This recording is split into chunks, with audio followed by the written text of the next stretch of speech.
3D printing. Do you know, the world's first planned housing community with 3D power homes using robots and 3D printers is being built in California, which will be eco-friendlier than traditional buildings.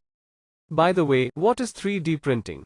Also known as additive manufacturing, it is the process of building up layers of different materials, such as plastics, composites, or biomaterials, to produce items that vary in size, shape, rigidity and color. 3D printing is extensively used in the manufacturing industry to create prototypes, as they are extremely flexible and incredibly fast and accurate, which earlier used to take months.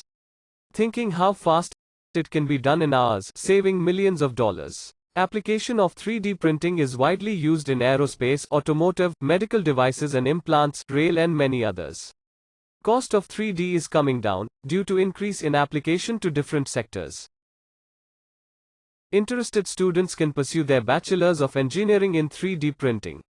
All India Council of Technical Education has initiated the process of adding 3D printing, drone manufacturing and IT in mechanical engineering program, which would increase resource availability.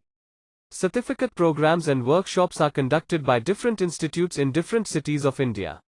With an increasing number of companies adopting 3D technology, there is a quantum jump in opportunities for 3D technologists. Chat or talk to us and choose to be stress-free from your fears and confusions. Stay focused on life, career. Thanks for watching this video. Follow up on social media for interesting videos.